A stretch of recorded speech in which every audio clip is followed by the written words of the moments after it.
Dr.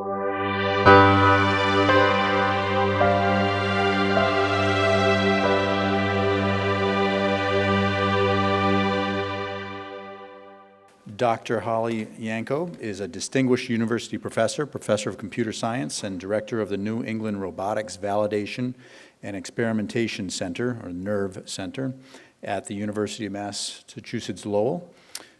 Research interests include human-robot interaction, which we just heard about, multi-touch computing, interface design, a number of other computer interface areas. Her research has been funded by the National Science Foundation, including a Career Award, ARO, DARPA, and National Institute of Standards and Technology, Microsoft, and Google. She was the general chair of the 2012 ACM IEEE International Conference on Human-Robot Interaction, and is now the chair of the conference's steering committee. She served as a member of the Executive Council of the Association for the Advancement of Artificial Intelligence from 2006 to 2009, and she has a PhD in computer science from the Massachusetts Institute of Technology. And once again, the timing is impeccable.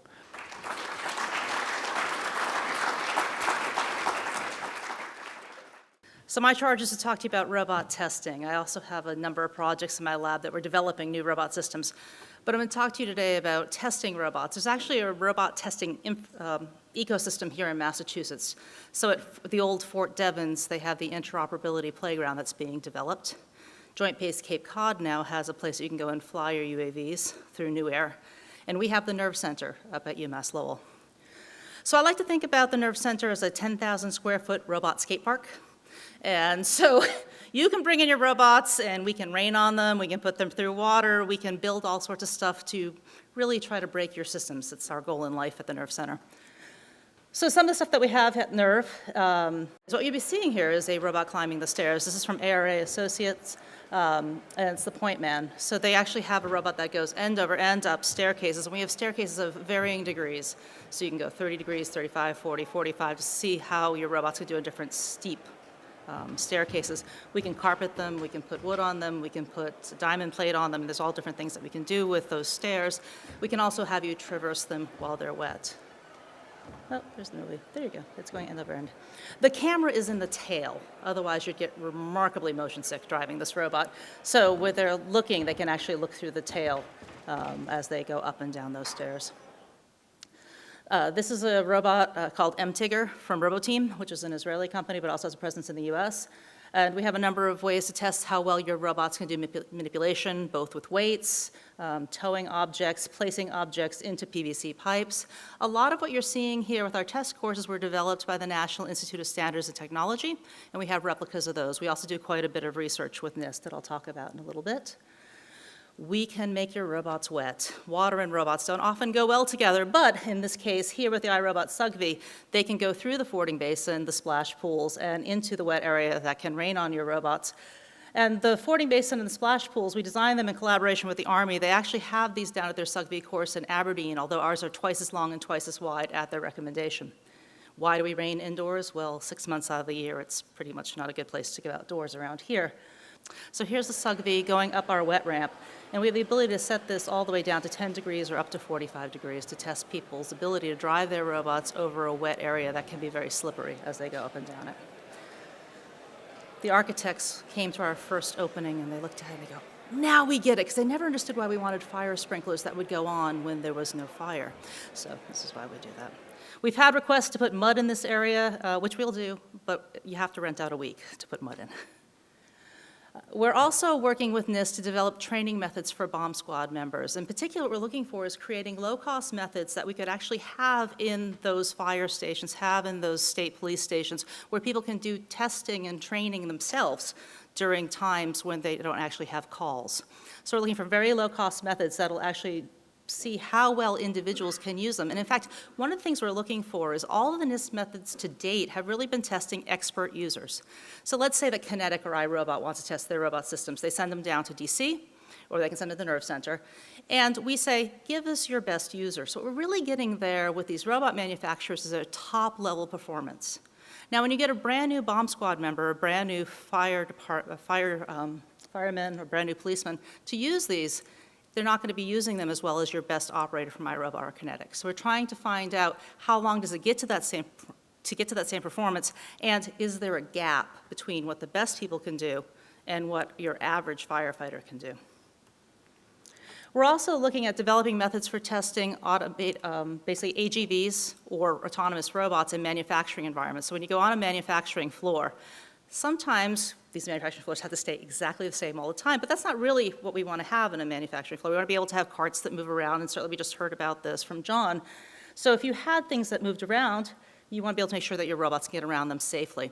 So we've designed a number of apparatuses shown up on the top left where we can simulate tables and wire racks all with one apparatus, and then have robots. In this case, we've had the Adepts Link conveyor, the right-hand side there, and then Vecna QCBot trying out these. These are still in development. They haven't been balloted yet. They're brand new tests that we're developing.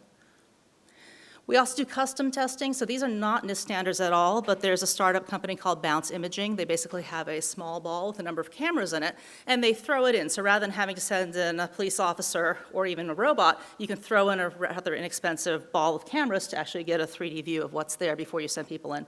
So in this case, we have a SWAT team member who's throwing the ball in, and we design an environment for them. We've also designed new tests for them. They want to do drop testing, so we've developed the ability to drop their robot repeatedly. As I said, we like to break things at the Nerve Center.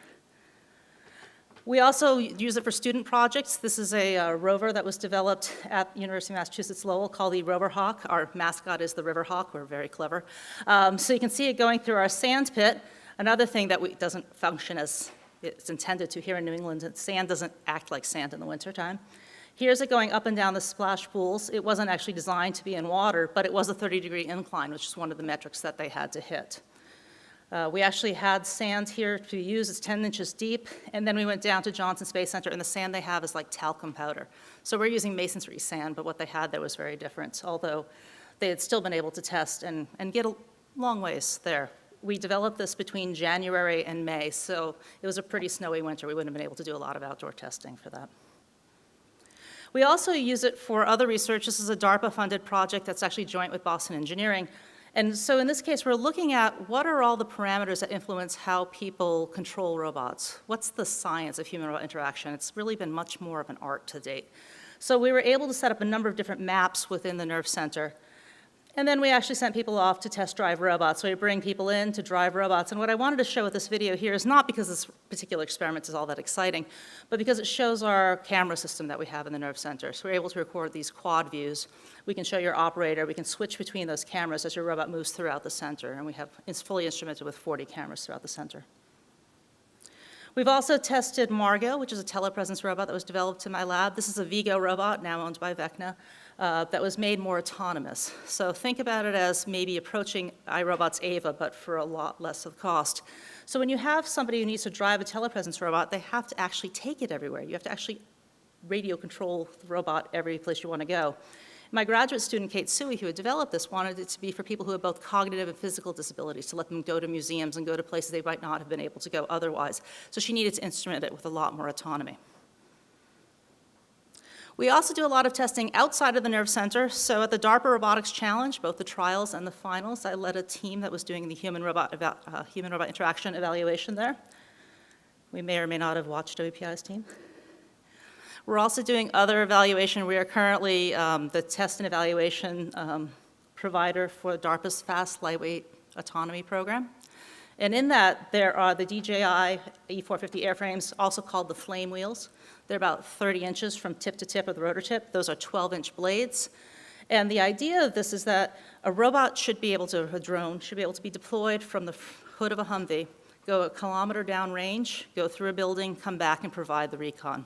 So they want systems that can travel very, very quickly and do it all autonomously.